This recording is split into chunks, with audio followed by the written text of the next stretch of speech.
You all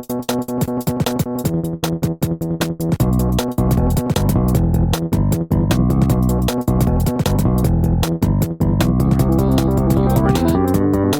I am. Cool, so am I. All right, let's kick it off. Well, welcome everybody. Today is Saturday, June 19th in the year 2021, and this is Get Smarter and Make Stuff, the podcast. Today, I am super excited to have on a guest who was on my initial list of people I wanted to talk to. It's quite a long list of people I'd like to talk to eventually, but my guest today was somebody that I put on there right at the very beginning. He's also happens to be a close personal friend of mine. And I think actually might be the first guest we've had on who was not also a guest on my previous podcast when I was at Cognitech. But that's okay because we're going to talk today about a bunch of stuff. As always, we will talk about getting smarter and making stuff. We might journey sideways into some stuff that maybe isn't quite under that aegis, but I think it's going to be super fascinating. I am talking a lot, but I should really introduce my guest. Welcome to the show, Andrew Ehlers. Thank you very much. Thanks, Craig. Yeah, no, it's great to have you here. One of the reasons that you were a natural for me to have on the show is that, you and I have been friends for a long time, in part by virtue of the fact that our families are sort of, that we really get along. So we both have two daughters. The daughters get along, our wives get along, and, our kids have been in school together for a long time. But as a result of that, or, as a consequence of that, I suppose, you and I have actually spent a lot of time together making things, including the treehouse out in the back of my yard, which is was a big project. It took us about a year and a half. The table in your dining room was another one that took us 2 years. So we don't work fast, but we do work well together. So I think there's a lot of things that we could talk about along those lines. But this show is pretty casual. I guess maybe I'll just throw it to you to pick, whatever is interesting to you in the realm of stuff you have made or are making or would like to make. Same thing for learning or really anything, because it's my show and we can talk about whatever I want. So, throw it to you. Well, maybe I can talk about two projects that are we worked on one specifically together. You mentioned it, the table, which is a cherry wood table. And then my current project, which is a 11-foot hollow core wooden stand-up paddleboard. Yes. And I think what's great about these two projects and talking about them is, and I've talked to you about this before, is all my projects, including the table, have been about trying to get wood as straight and flat as possible. And the stand-up paddleboard is the opposite. It's about bending wood. Which is something I've never done before, at least in any sort of meaningful way. I've bent wood by leaving it out and getting it warped, but now I want it to warp. So a paddleboard is a very organic sort of form, and talk about learning a lot. I learned a lot with the table. Me too. We can go on forever on that. Sure, yeah, totally. And I've just this paddleboard has been a whole new learning experience again, and to boil it all down about how to bend wood, and do it in a way that works. And I've had some pretty spectacular failures, and lately some good successes. So it's two neat projects. So I agree. I've been following. Unfortunately, due to the circumstances of the last year with the COVID the pandemic, you and I have not been able to get together in person indoors and do the types of projects that we previously had done. So I've been following your progress only through kind of the reports that you give me when we get together. But both of those projects I think are great topics to talk about. And whichever order you would like to tackle them in is fine by me. So tell us more about these projects. Okay. Well, so let's start with the table, because that's the older project, I should say. And I think we started and Craig, for the audience, this was a both of us working together project. I was the benefactor because I got the product at the end. But I think we started in winter, and the whole point was to make a table we have a sunroom on the back of our house, and I was using a folding table as sort of a a table to sit in. So I thought, well, I want a nice farm table. The point was not that it was perfect, but sort of like a farm table that's beefy and looks good, but there's a few flaws here, almost as part of the program. So again, I think we started in fall, and the intent was that when the sunroom in spring was open, that's when the table would be done. Mm-hmm. And as you mentioned, 2 years later, it was done. Definitely, my favorite term is I think it's called Hostetler's law. Is a project will take twice as long as you think it will, even if you take into account Hostetler's law. Right. Yes. And that is the epitome of any project that I take on. Is it takes 4 times as long as I account, even when I'm accounting for taking twice as long. So anyway, and the challenge there, of course, it's a table, is to and basically it's cherry wood, and I can't remember if it's help me out here, Craig, not 410 or how do you yeah. Thickness it was of wood. a 4/4, it was like 6/4, 8, maybe even some of it was 8/4. So I think so lumber. Yeah, I think it was. We started with 8/4, and it was rough hewn. So we had to get it we had to get it flat, and we had to get it smooth. Right. And that took a lot of work. We had one adventure where, so I come, as I think all of our parents' generation, I come from the power tool generation, or I was trained from the power tool generation. So using things like hand planes and stuff was sort of foreign to me. So, well, right, because neither one of us owned a fully functional table saw. I don't have one at all, and you have a rather older one that wasn't really up to the task, which is scary. Yeah, it's a little scary. Yeah, I mean, I find them all scary, but that one's particularly scary. Yeah.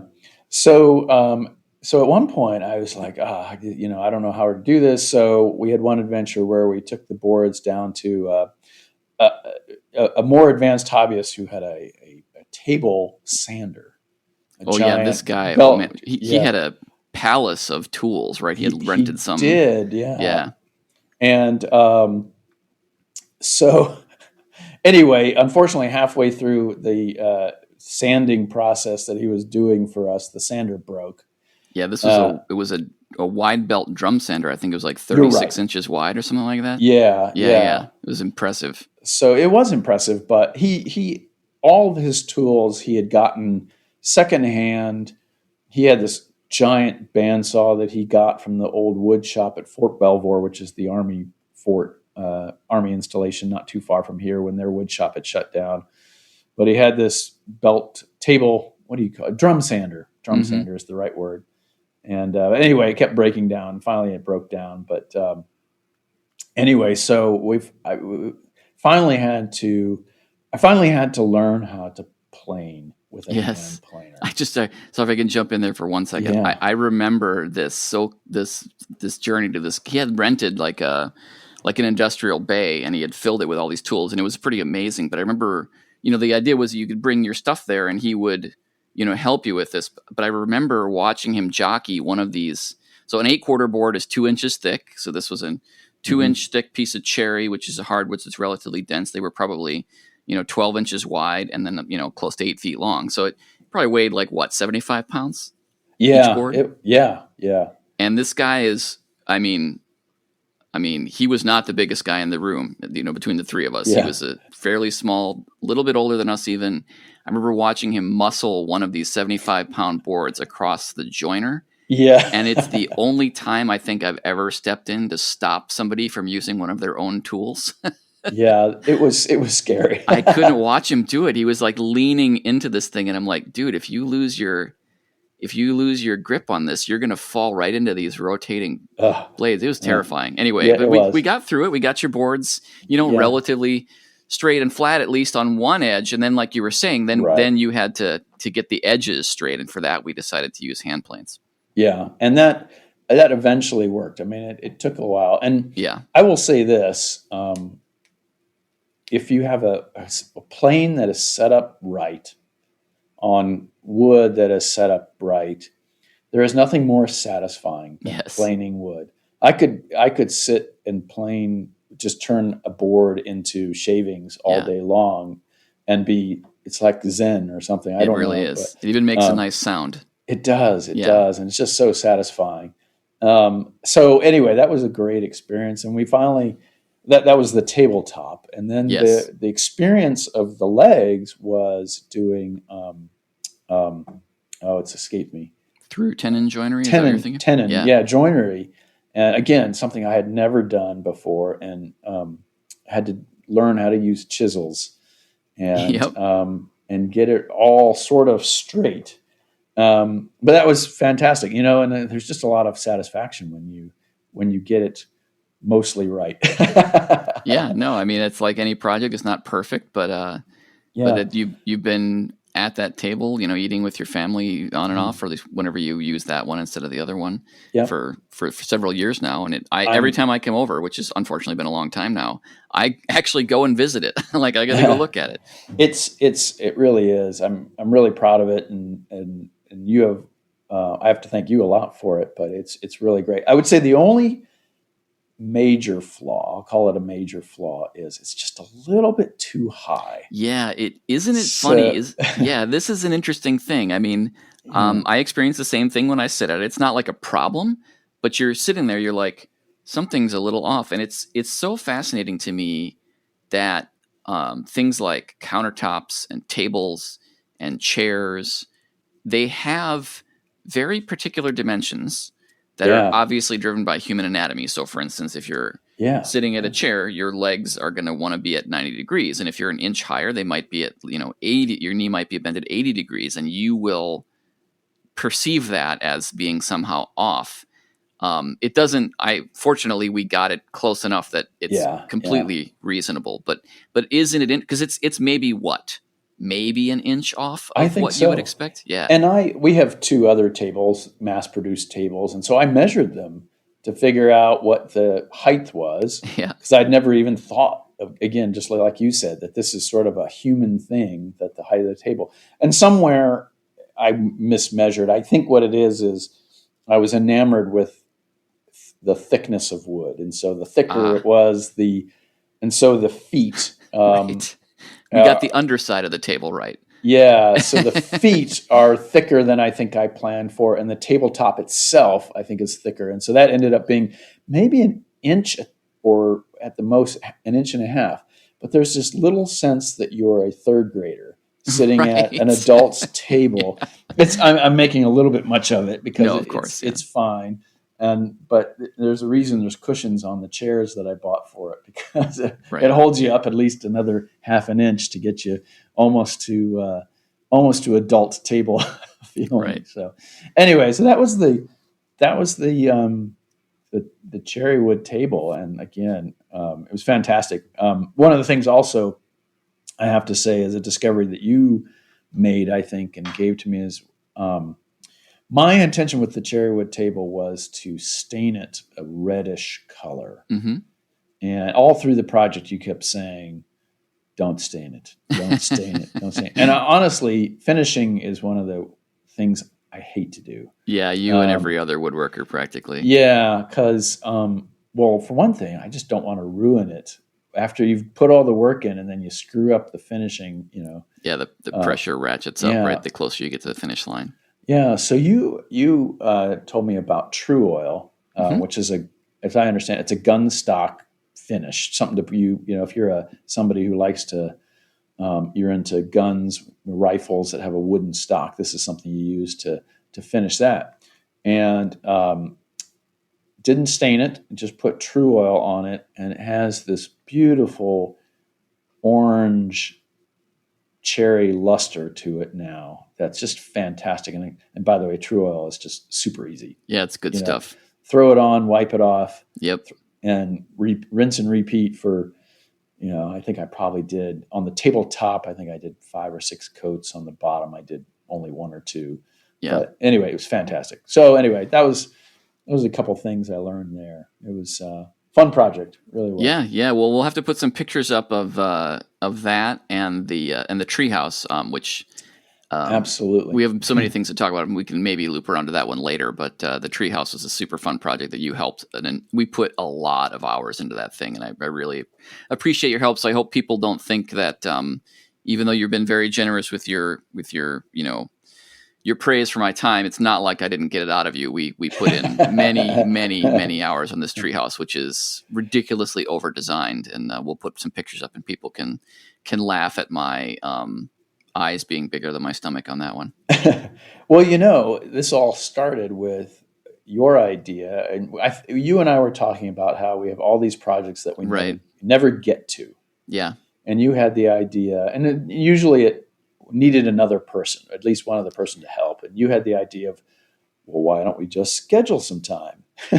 Yeah. And so I think we did our plan was kind of once a month, was it? It was every week for a while.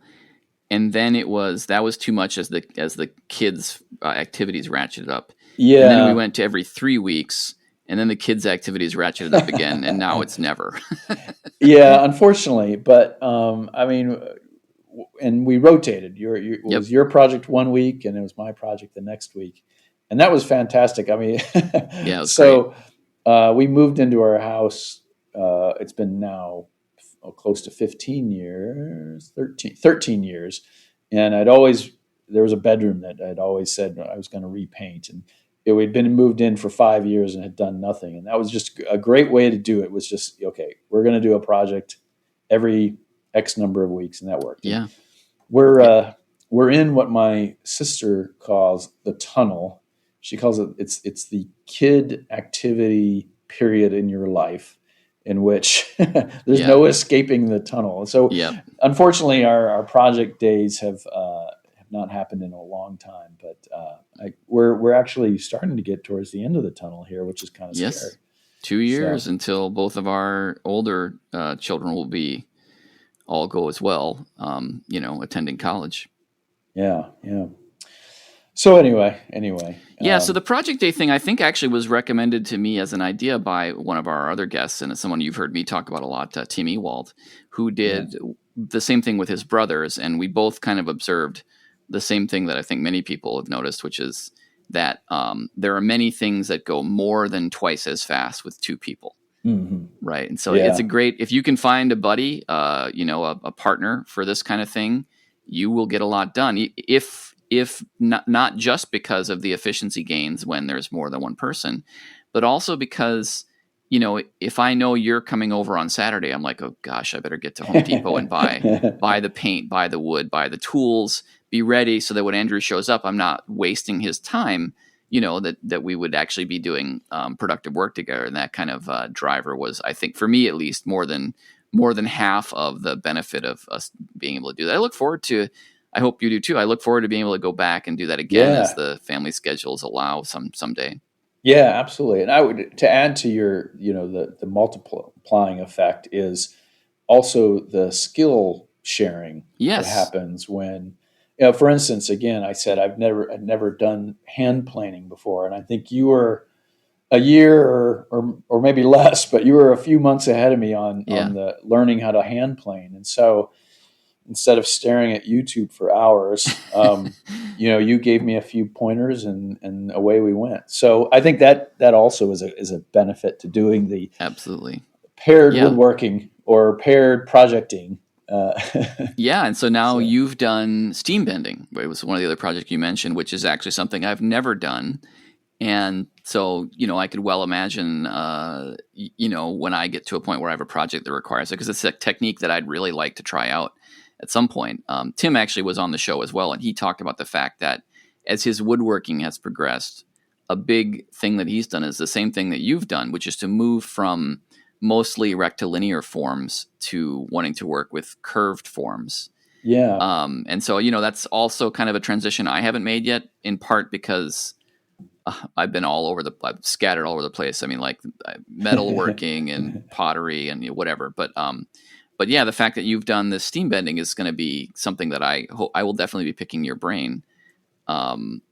might be a reasonable segue there to talk That about I was this. just Yeah, going to say that is a great segue to go for the it. stand-up paddleboard. So, just the background on the project, and maybe listeners will appreciate that. So it was the first month or two of COVID, and I have been talking to Craig for years about I want to build my own boat. Mm-hmm. Didn't know what boat it was, didn't know what to build, and you've been really great about sending me plans that you found Yes. online. I always feel slightly guilty when I do it, but I also cackle to myself as I'm doing it. So. Yeah, so I've always had this sort of dream of building my own boat. My background, by the way, is I spent 20 years in the Navy. My father was in the Navy. I've been around boats, ships for my entire life. I love the water. In fact, just got back from a vacation on a lake, spending a week on a lake. It was fantastic.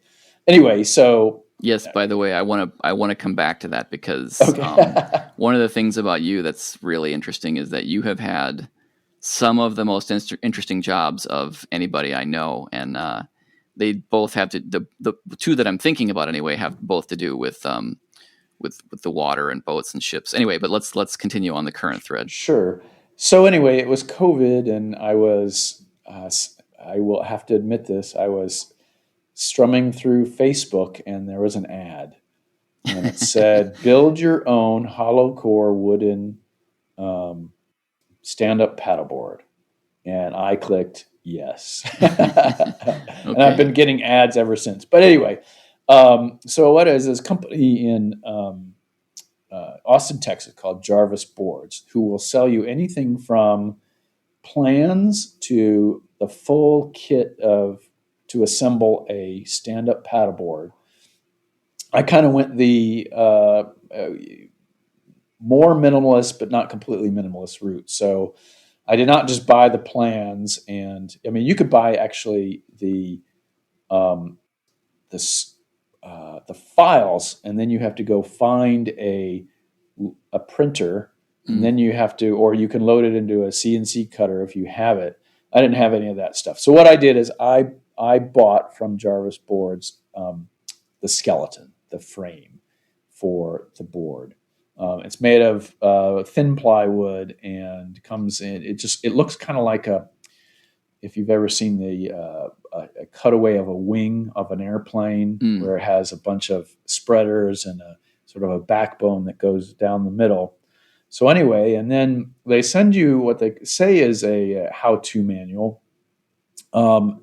It's minimalist as well. I mean, it kind of tells you the order in which you should assemble this thing and sort of what you need for the basics. But there's a lot missing. If you wanted a step-by-step detailed instructions on how to assemble this wooden paddleboard, it's not there. But to me, it's awesome, because it's getting back to sort of the theme of this podcast it's about learning. Mm-hmm. And so, and what I've discovered is the theme of this project is, again, bending wood, curving wood, which has been the opposite of what I've done before, the rectilinear type stuff.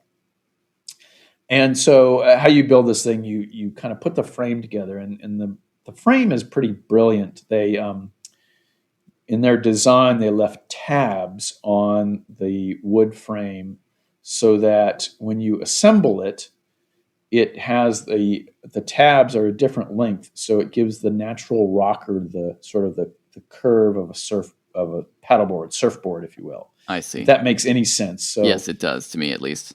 Yeah. So what you do is you assemble the frame, and then it's kind of sitting on these tabs below it that give it the curve, and then you build the top deck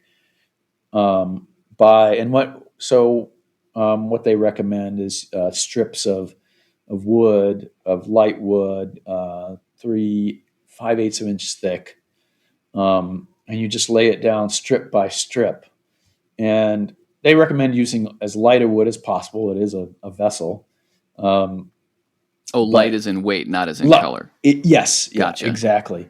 So what I did was, but I wanted, of course, spruce it up a little bit. So I bought my intention actually was to use some of the spare wood from the cherry wood table as sort of the trim or highlight of it. But there's an interesting little wood distributor around here called Vienna Hardwoods, which Yes. you can find nothing, but the old guy behind the desk can find it for you.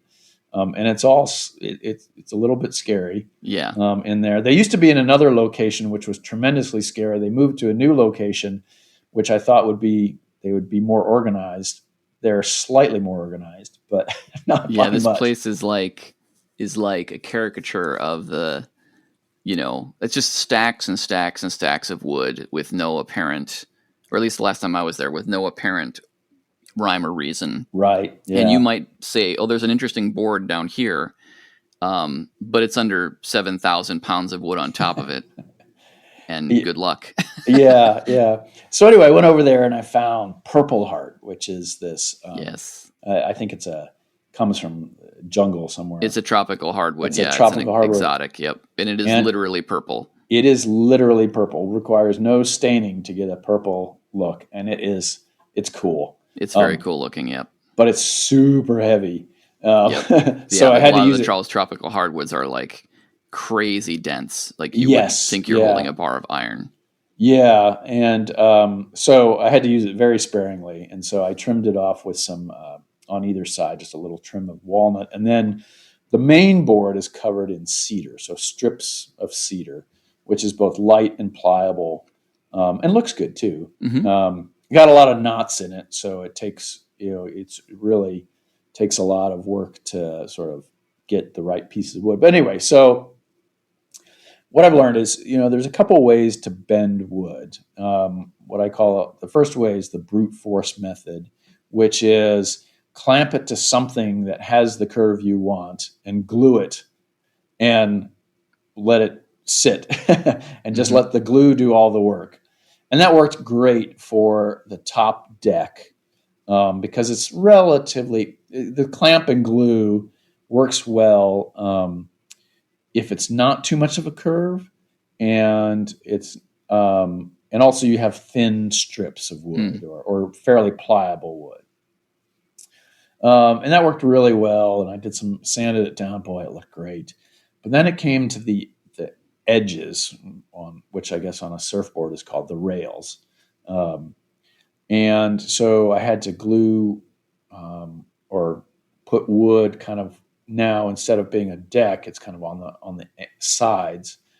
And as you can imagine, a surfboard, even a very large one like a stand-up paddleboard, towards I'll call it the bow because I'm a nautical person, and the stern, the curve gets very radical. So imagine you're building the sides of a ship, and as it curves around towards the bow, it's a pretty radical curve or a radical bend in the wood, if I'm explaining it very clearly.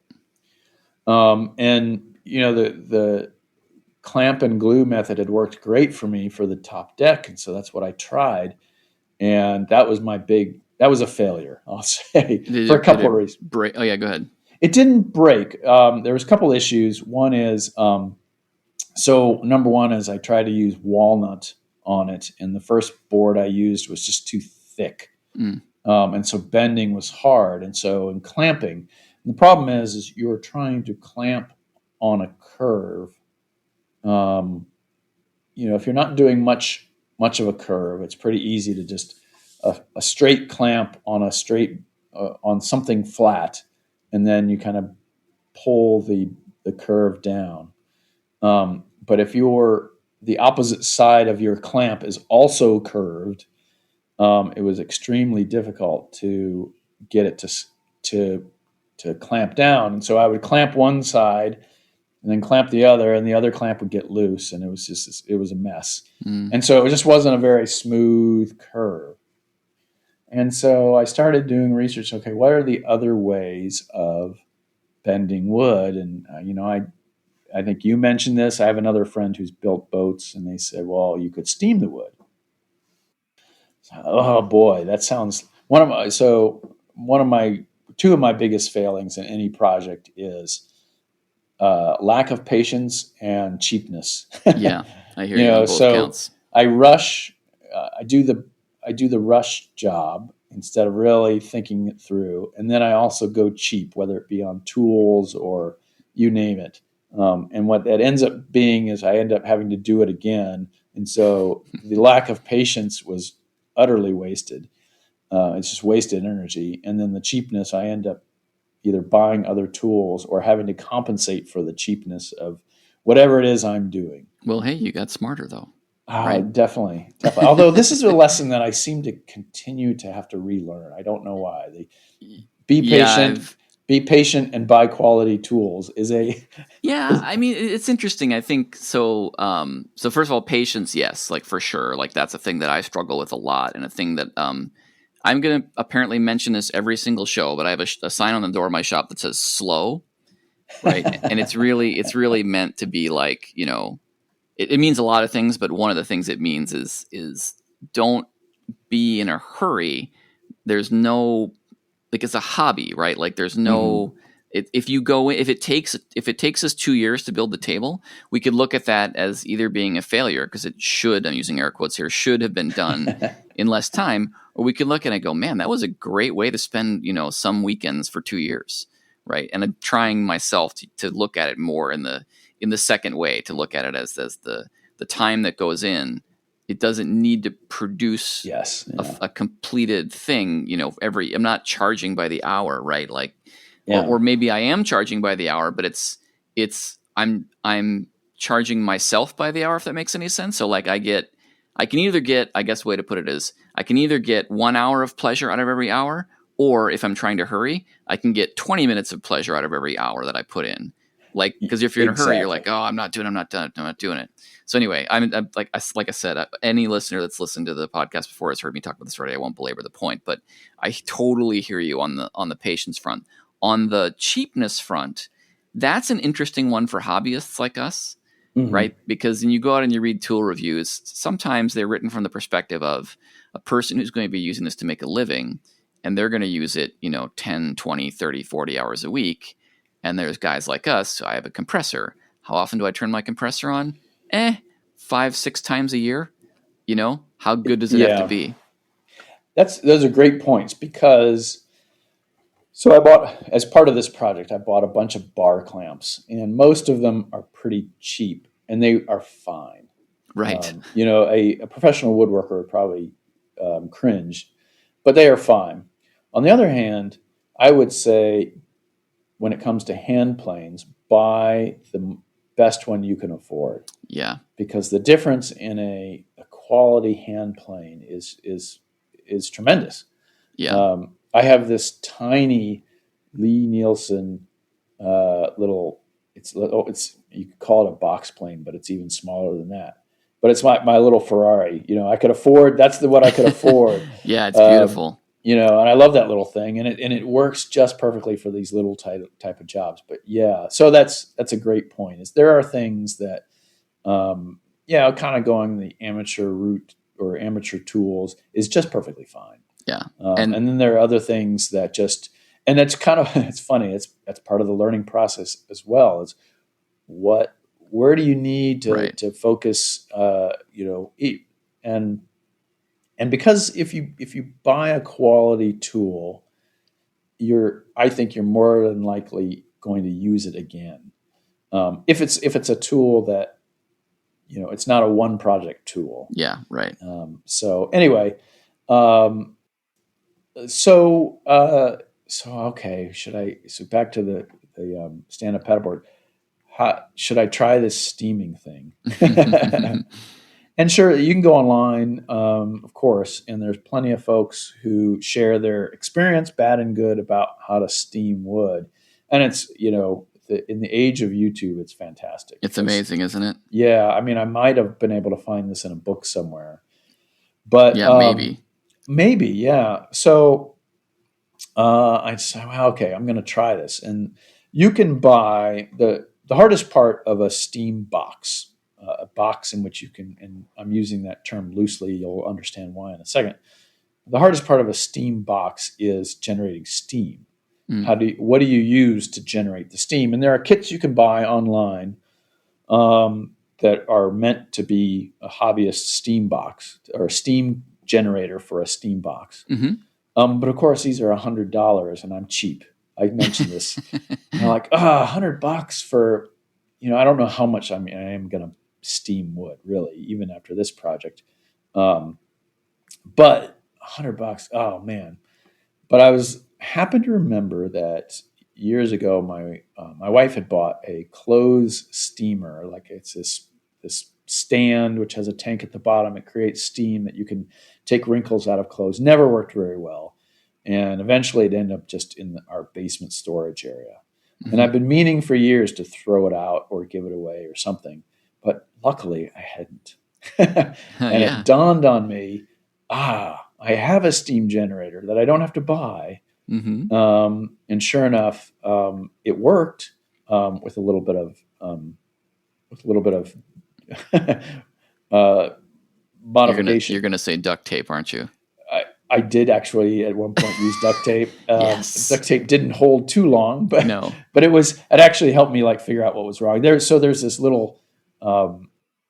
It keeps it from overheating or running. What it's really meant for is if you run out of water, I see. It doesn't burn itself up. But I learned online once again that this particular model of closed steamer, that switch is wonky, and it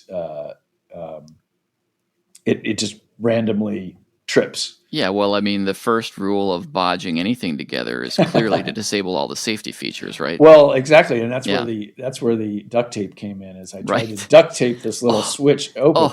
Now, I knew you had used this steamer, but I did not know that you duct tape the safety feature. That is fantastic. Yeah. So for listeners out there, one thing I promised myself is, number one, is I would never walk away from it. So that when the water, if the water ever ran out, it wouldn't burn the house down because I duct taped the heat switch on. So anyway, I actually kind of didn't end up using the duct tape. I just figured out how to get the heat switch to reset. It still goes off randomly, but it'll reset as long as you got water in it. So I do. So anyway. So how again, online you will find how to build a box. So you have the steam generator, and then you have a box, which is generally a long, narrow box. Most people build it out of wood that you put your wood that you want to bend into. I was cheap and impatient, so instead of building a wooden box, I just got a 4-inch PVC pipe. And 2 end caps, and then I epoxied the steamer hose. Took the steamer. There was a steamer like wand to use on your clothes. Took that off, and there was nice kind of connection there, and just epoxied that to one end of the steam box, and used the other end is where I put the wood in. So anyway, so I've tried it a couple times, and the first time, what you learn from steam box is when you pull something out of the steam box to go ahead and bend it, you have about 30 seconds to clamp it. And it's hot, right? And it is hot, so you have to wear gloves, and you have to put it onto your form. In my case, the board itself, the stand-up paddleboard itself, the edge of the stand-up paddleboard is my form. But most folks, if they're doing this on a regular basis, will build like a jig in which they bend the wood around. So let's say you were building like a ski for a sleigh, and you want sort of the front of the ski to sort of curve up like a traditional. You build a form in which you'd clamp that, bend it around and clamp it to. But I'm just using the edge of my board to do it. But anyway, the first attempt I had at it, this was where clamping came in. I thought, well, I'll just I have some nylon straps that I can cinch down. And so if you can imagine this, I have the board sitting on its edge, and then I'm applying the wood on the opposite edge. So opposite side, and then I built a little framework that it sits on top of, and then the strap goes up and over. Thought it would work great. Well, problem is the clamping with straps takes time. And by the time I had all the straps, my first experiment, I pulled the board out, I put it on, and I knew I had limited time. By the time I had all the straps down, it was probably 2 minutes. And so another thing I learned about bending wood is if you're doing the steaming method is no matter how much you bend it, it will bend back a little bit. Mm-hmm. Spring back, I think it's called. Spring back, exactly. Yep. So, so part of the problem with using my board as a form is that it's never going to be perfect. Because if you really wanted to do it, you'd find a form that is a little bit more radical than the actual curve you want, so that when it springs back. Anyway.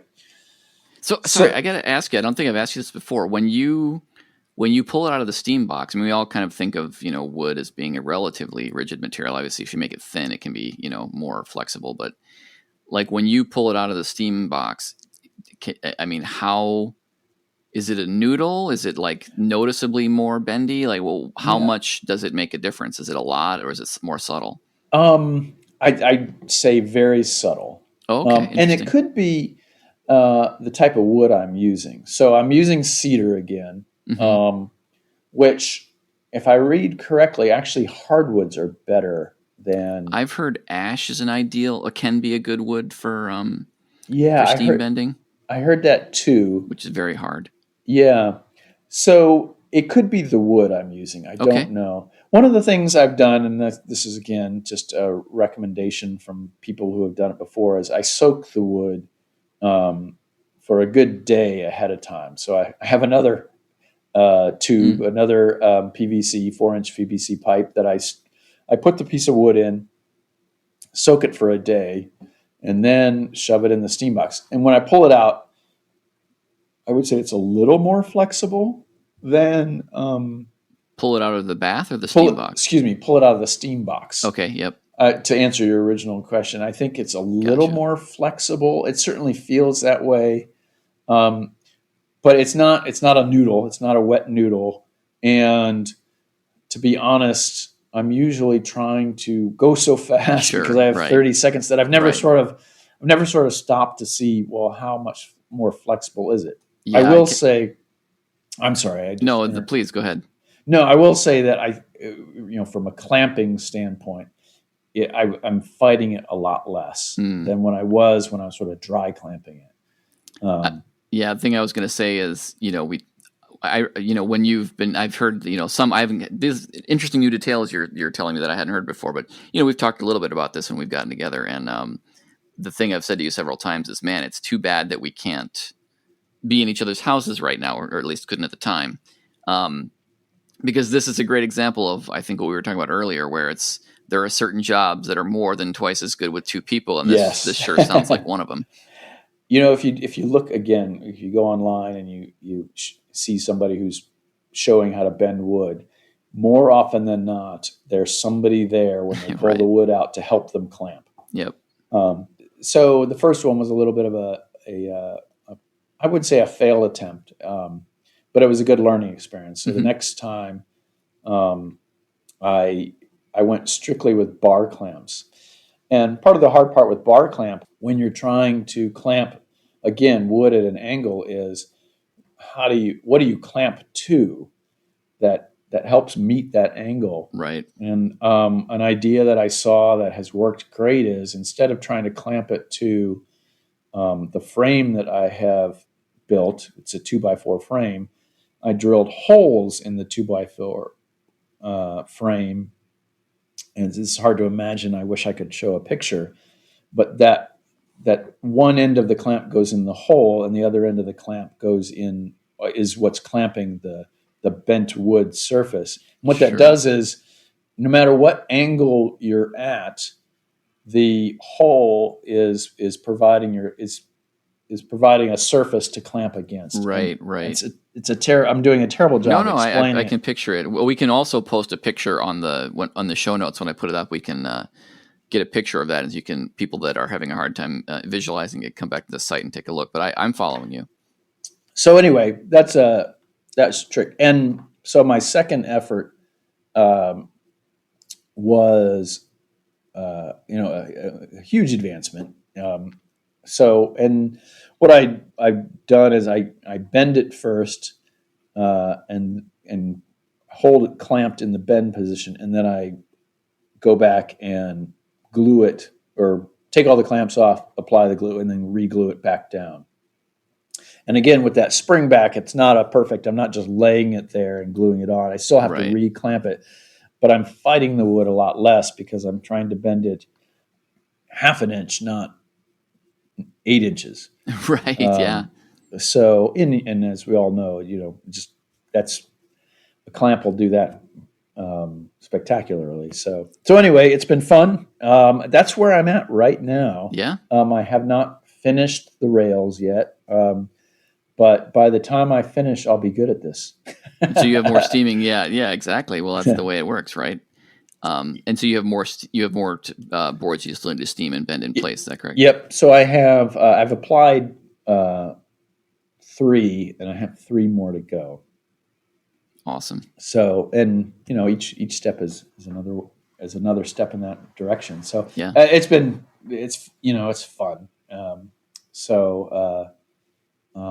It's been a great project.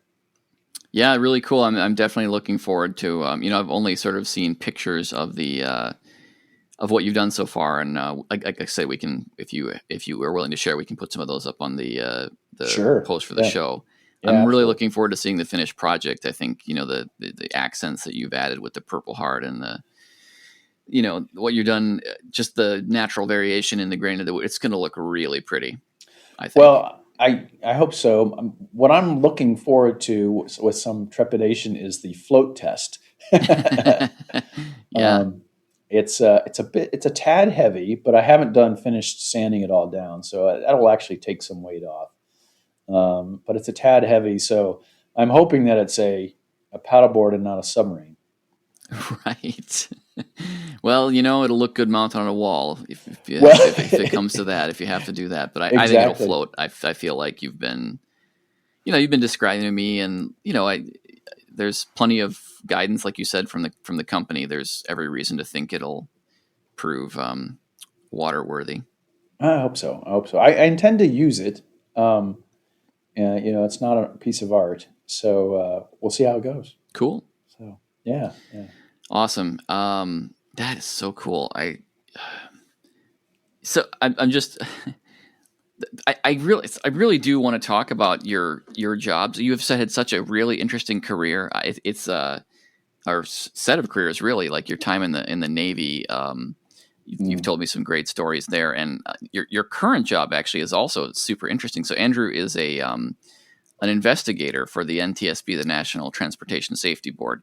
A lot of people are probably more familiar with them for their work investigating airplane crashes, but the NTSB actually also investigates maritime accidents, and that is Andrew's job. So when there's like a significant incident involving a ship of some kind, you will go travel there and try to figure out what happened.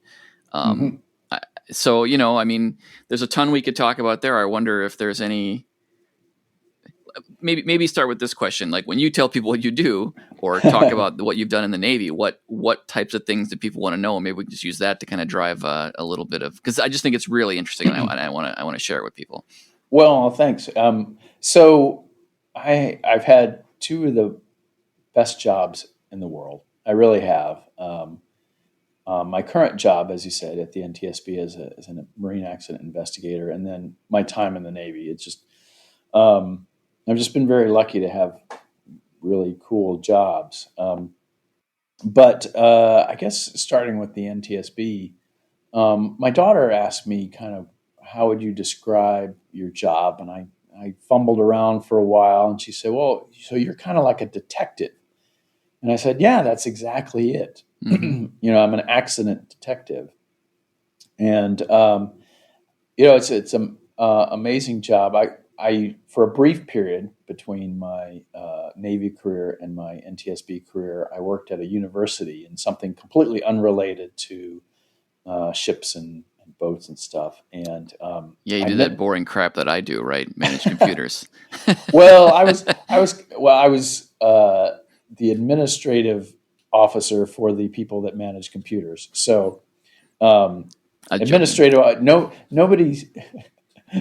nobody ever got excited about being an administrative officer. And I apologize to all administrative officers out there because I know you do a lot of work, a lot of I great will, work. let's just cover our bases here. I greatly appreciate all of the people that I have worked for that have been good to work for, and I'm sure that you were one of those, and so that's cool. But yeah, let's talk about the other things. Yeah. So and basically, I missed being around ships Mm, and sailors. In the Navy, call them sailors. It's in the commercial industry. It can be anywhere from mariners to fishermen to you name it. It depends on sort of the niche of industry within the greater hmm, commercial shipping industry. But I just missed being around, and like I said, ships and sailors. hmm. And so I've had that opportunity to get back to being around ships and sailors. Now, I'll say I'm an accident investigator. So unlike when I was in the Navy, people aren't glad when I'm there. Right. They're not happy to see me when I show up, but it's a tremendously satisfying job because the whole intent of the NTSB is to prevent future accidents. Hmm. Um, if you look at the legalese of the NTSB, we're not assigning liability or blame. It's all about figuring out what happened and making recommendations to prevent future accident.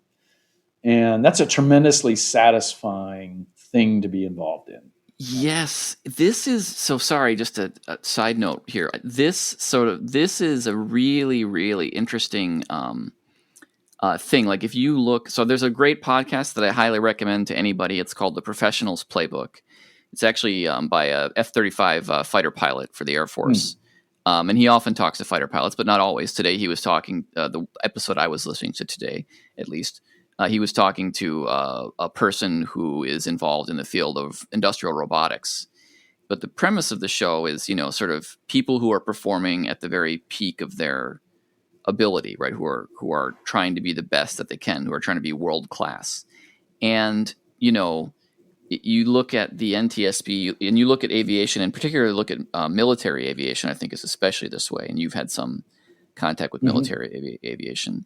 They are pretty ruthless about reviewing what happened. Like every Mm-hmm. mission for a fighter pilot is, I've had my own kind of different contact with the fighter pilot community through my hobby as a combat flight sim enthusiast. But anyway, the idea of the debrief where you actually go over everything and nothing's off the table. Like anybody can call any decision into question, but it's not about blame. It's about discovering ways to improve. And I think if you look in software, and I suspect, I don't know, but I suspect that a lot of my listeners are people that have a professional experience with software. You see this a lot there too, in some ways where you look at some of the methodologies that are part of the broader agile flavor, where there's this notion of feedback loops, right? Positive Mm-hmm. feedback loops, where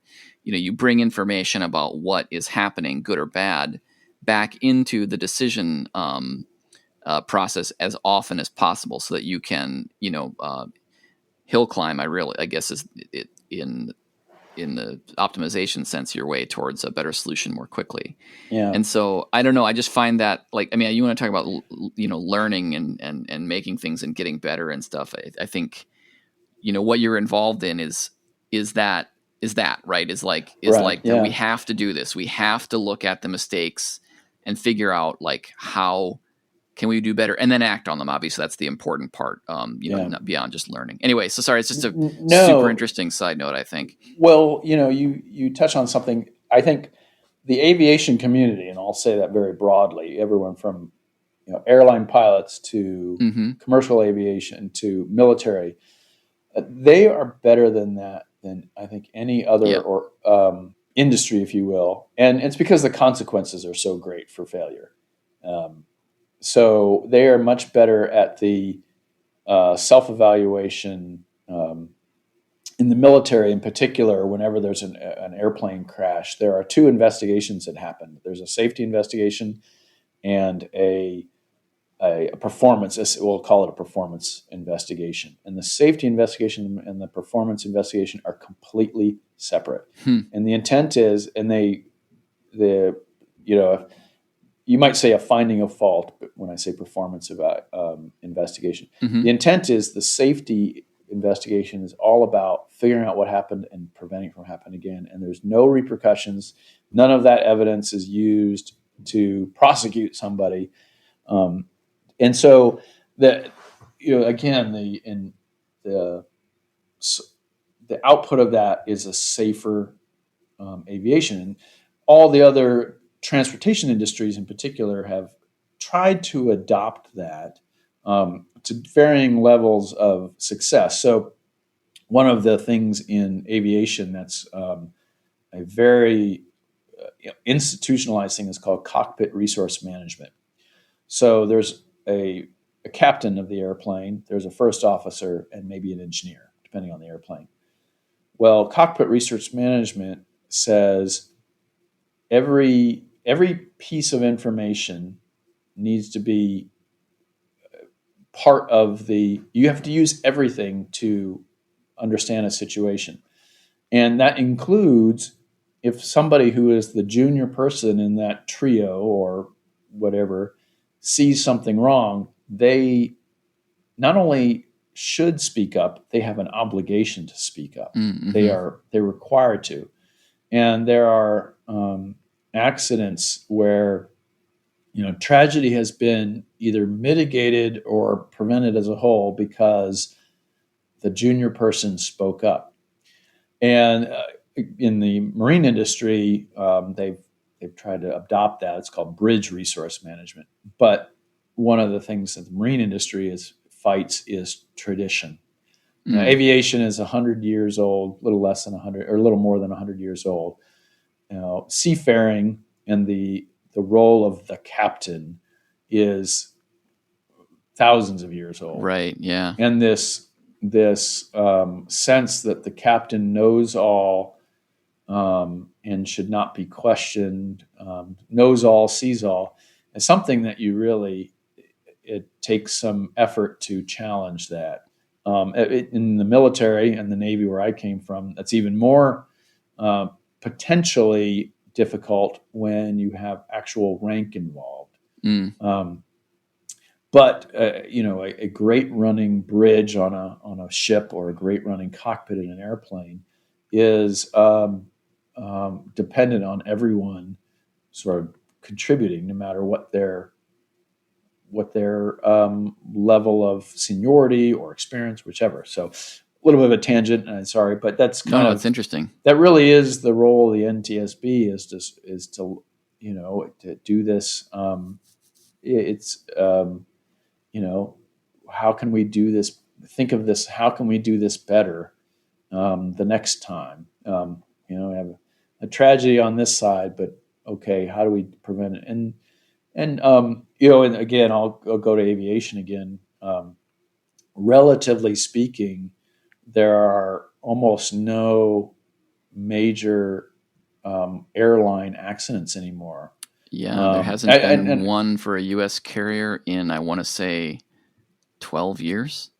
Yeah, I mean, there was an engine cowling that fell off on an airplane a couple months ago. There was one where a engine seemed to be the difficulty right now. But bottom line is between avionics and training of crew, the safety of aviation, of commercial airline aviation is just tremendous. Yeah. And so, and that's not just the NTSB, that's many, many other entities, but that's one of the functions. So anyway, it's going back to my role, it's just a tremendously satisfying role, or satisfying job. But I don't know, maybe the listeners would be interested in knowing what the NTSB is, because it's amazing now that I've worked at the NTSB, how many times watching the nightly news, I'm a person who still watches the nightly news, one of the few, but that the NTSB is quoted or mentioned or the NTSB is investigating. Most of the time it's aviation related, but not always. Well, it's interesting. It's an independent organization. It's not part of the Department of Transportation. I mean, the chairman of the NTSB reports notionally to the president. I did not know that. Maybe you've told me before, but I completely. That is surprising. Yeah, it's completely independent, and yet there is only about 400 employees total. So imagine this organization that is in the news regularly, reports direct, and only has 400 employees. My previous career being in the Navy, the Department of Defense has hundreds of thousands of employees. Right. So it's a fascinating little organization. But I mean, you've been on ships that had more than 400 people on them. I have, yeah.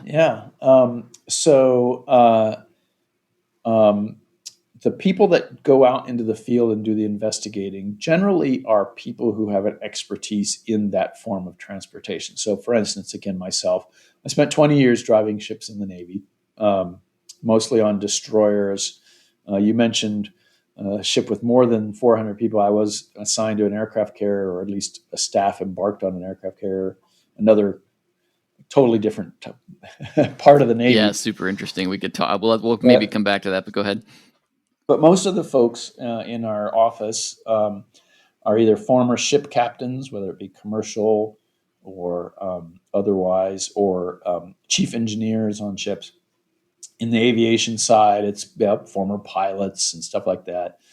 But then there's a whole other section of the NTSB, which I really think is where the NTSB's true benefit is, and that's in the research and engineering department. And that includes people who are everywhere from physicists, motion, understand motion, such like that, down to doing the literal physics of hydrodynamics, for instance. Okay, interesting. To, of course, metallurgists who can look at failure. Sure. Metal failure and stuff like fatigue. It's Q. Yeah, and all these from the James Bond movies. Yeah. So there's all these folks who really are. That's where the expertise is. I mean, what us field folks do is we sort of understand the business so that we can explain it to the scientists, who can then help us figure out where a failure happened. So it's fascinating in that regard. Not everything is not everything comes down to science. There is still some human error involved in transportation accidents. There always will be. It's interesting. We had one of the fields in NTSB is called human performance, and one of our human performance experts, who's since retired but was a PhD and had published a number of papers in human performance, and we were talking about autonomous vehicles.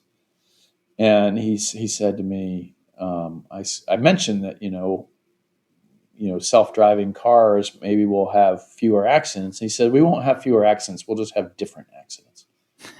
And he's kind of a cynical viewpoint, but it's quite interesting that that may be true. We'll probably not go out of business anytime soon. Yeah, for sure. But we'll probably be doing different types of accidents. Certainly, there is a called Highway Division in NTSB, and they've been looking at self-driving cars, autonomous cars, misuse of so-called self-driving cars. You can read the headlines, but that was a field that didn't exist 15 years ago. Yeah. That now the NTSB is investigating. One of the other fascinating things the NTSB investigated a couple of years ago now, I think it was about 5 years ago now, was Spaceship One, I think it was called. Yeah. The one commercial spacecraft that broke apart. And, again, a field that did not, part of the NTSB's sort of realm that did not exist 15 years ago. So it's fascinating work. It's a neat place to work. So I do enjoy it. So thanks for letting me talk about it. Oh, no, not at all. I think it's, like I said, I think you have had some of the most interesting jobs of anybody I know. I mean, I do know other people with really interesting jobs as well, but you're certainly way up there. You've actually gotten a chance to work on some rather high profile accidents. There was, I mean, I'll let you decide whether there's one of those or whatever that you might be worth mentioning. You could talk a little bit about how that went. Sure. Well, many listeners may be familiar with in 2019, Labor Day week in 2019, there was a recreational dive boat. It was called the Conception, which caught fire. It was operating in the Channel Islands off of California. And sadly, 34 people died in that accident. It was terrible. And up until a couple of years back, there was a fairly well-known accident in which a cargo ship sank. It was called the El Faro, and 33 people died in that accident. And it was considered the worst maritime accident in 30 years. Well, this 75-foot dive boat, in terms of the human cost, 34 people died. So it was more costly. And yet it was, again, a 75-foot wooden dive boat. We did not determine exactly what started the fire. Fire started in the middle of the night, and everyone was asleep, including the crew, which was a problem. But one of the potential ignition sources was lithium batteries or rechargeable batteries. So in diving, just like everything else has been revolutionized by battery technology. And so the night before the fire or the evening of the fire happened in the early morning hours. They had done a night dive, the recreational divers that were on this boat. And the cameras and the flashlights that they now use for night diving are all LED with lithium batteries that are rechargeable. And so after they came up from their dive, they plugged all their batteries in, and they tended on this boat to plug all their stuff in at one or two spots in the they call it the galley, but it was sort of the lounge and eating area on this vessel. And the unfortunate thing was the sleeping area, the berthing area, was below this salon, and both escape routes from the sleeping area went through the salon. Like the only way to escape was through the salon, and that's where the fire started. So there was no escape. But again, sort of, the interesting thing from a technology standpoint, of course, is this could very well have been a lithium battery, in whether it was a runaway battery or something like that, or not. We don't know. It was too far destroyed to know, but it was a possibility. So unfortunately, the joke. I mean, it's a very serious subject, but the joke I have made at various points in the past is, you know what the difference between a battery and a bomb is, don't you? Not much. Yeah. Right? Yeah. One is a device for storing high amounts of energy as in chemical bonds, and the other one is the same thing. Yeah. Yeah. So anyway, it was very sad. And the unfortunate part was, and the part that I investigated, my background is operations in the maritime world. You call it a deck officer. And very standard that somebody's always standing a watch, which I think everyone would know the term of what a watch is, but somebody's always awake and alert. And unfortunately on that night, nobody was. And so what might have been able to sound the alarm, by the time anyone woke up, the fire was too far gone. So anyway, I got to tell you, so that was a very sad story. I have to tell you a somewhat funny story of another accident. Yeah. And it's funny because nobody really got seriously injured. So there was this, I'll call it a ferry cruise ship. It was a ferry, could carry vehicles, but also kind of a a cruise ship, but it operated between the Dominican Republic and San Juan, Puerto Rico. And it was pulling into, almost getting ready to pull into San Juan, a couple miles off the coast of San Juan. And a fire started in the engine room. Could have happened in several ways. But anyway, a fire is very dangerous on a vessel because there's nowhere to escape. But it's not everyone is trained in firefighting and such like that. I see. So anyway, this fire started in the engine room, and the captain, who was European background, spoke English, but it was more comfortable in his native European language. Most of the lower crew and all of the passengers were Spanish speakers.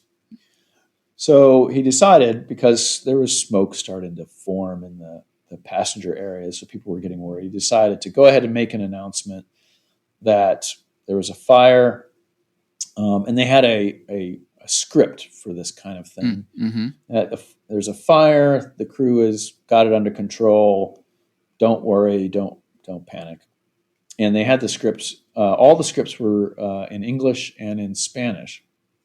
So they had an English speaker to make this announcement over the public address system: fire in the engine room, but don't worry, our crew has it under control.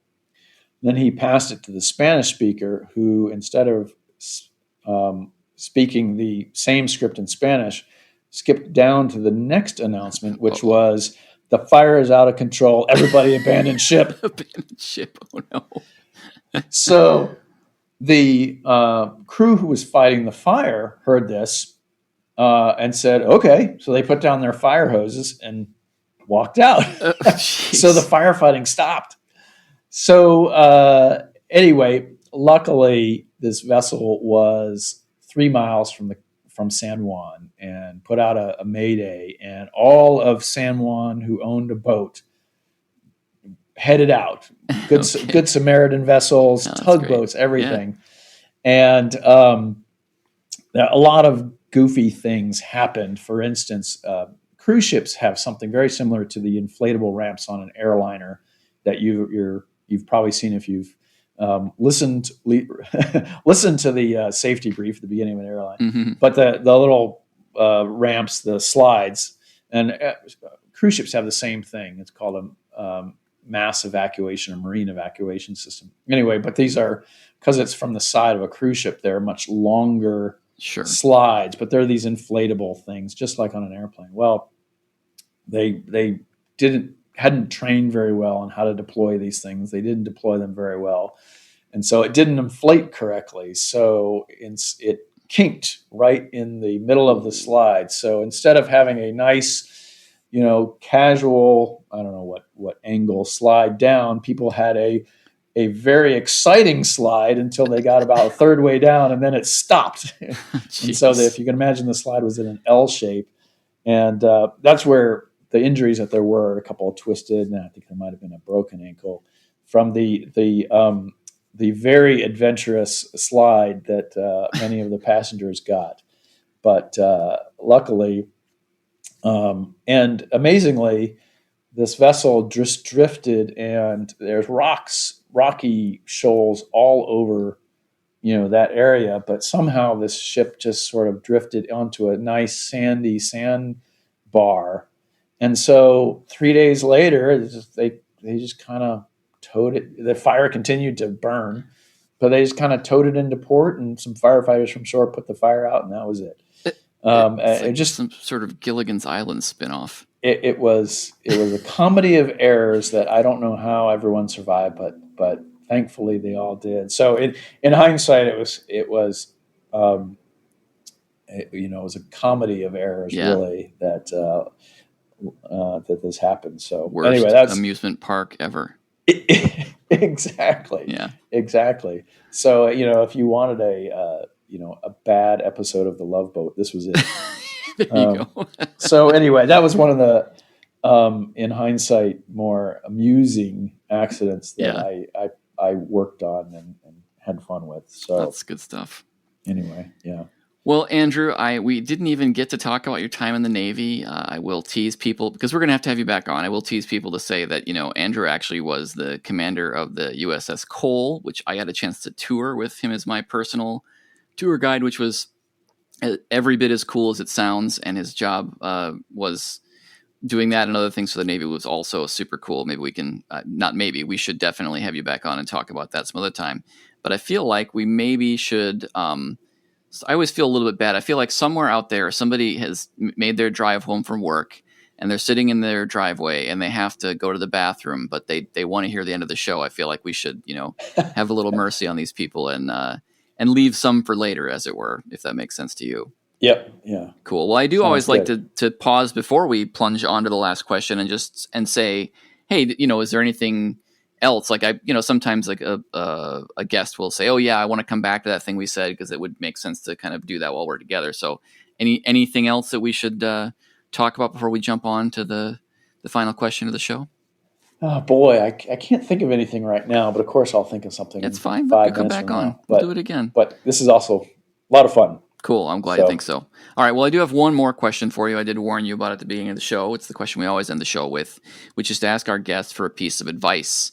And this can be anything from, advice they were given when they were younger to something they overheard. Really doesn't matter. Just something you think up on the spot. But I always like to ask our guests, who are interesting and smart people, what advice they would like to share with our audience. Well, I'm going to give you a story, and hopefully I won't bore your listeners here. But I doubt it, based on the last hour. So I got to tell this story, and it's kind of funny given what we've talked about with my career and such like that. So many years ago, I was visiting my parents, and my parents used to own a house on the Erie Canal in upstate New York. And they had a boat on the canal, and I was only going to be there for a very short weekend. And my dad, former Navy, retired Navy, me, I was in the Navy at the time, so we were boat people, as I think I've made clear. Mm-hmm. And so we wanted to go out on the boat on the Erie Canal. And I don't know why, but there was a looming storm on the horizon. And my dad and I were just dead set on going out on the boat. And my mom kept saying, I don't know, the weather looks pretty bad. And we're like, don't worry. We collectively, we've got 30 years in the Navy. Don't worry. So my mom said, okay. So we all pile in the boat. We drive down the Erie Canal. It wasn't more than 15 minutes later, we're in this thundering, lightning, rain deluge that's coming down. And, I'm driving the boat. We barely get back without getting struck by lightning. I almost ran into the pier, trying to land the boat as quickly as possible. And so anyway, we get landed, we get back, and we're in the garage of my parents' house. My mom goes in to get us some towels. She didn't say anything. and nor did she even give us a look. Yeah. But she goes in the house to get some towels, and my dad turns to me and says, Andrew, marry a smart woman, and then make sure you listen to her. Yes. So my advice to listeners is marry somebody smart and make sure you listen to them. Yes, this is excellent advice. So I know your wife very well. I can safely say you have done exactly that in marrying. I can't really maybe comment on all the listening that may or may not be happening. That's something between you and her, I suppose. Certainly, I know that I, on many occasions, would have done better to listen to my very, very intelligent wife. Yes. That's really, really good advice and a good reminder to me to try to do that more often. Well, Andrew, thanks a ton for coming on. I mean, like I said, you were, on my kind of list of, okay, yes, clearly this is a person that I want to talk to about, these things. And, I was not even remotely disappointed. I really, really enjoyed our conversation, and I appreciate you taking the time to come on and do so today. Well, this was lots of fun. I know you and I always have great conversations and have a good time. So this was fun, and thanks for inviting me. Absolutely. All right, we will close it down there.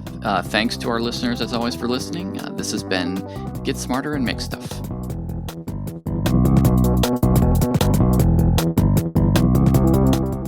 You have been listening to Get Smarter and Make Stuff. I'm your host, Craig Andera. Visit the show online at getsmarterandmakestuff.com. That's all spelled out, all one word. Go there to subscribe to and comment on the show, read the blog, view the gallery, and find a link to the Get Smarter and Make Stuff YouTube channel. Come on by. We're also on Twitter at MakeSmartStuff. If you enjoyed the show and feel like sharing with others you think might like it too, I'd certainly appreciate it. Thanks for listening, and see you next time.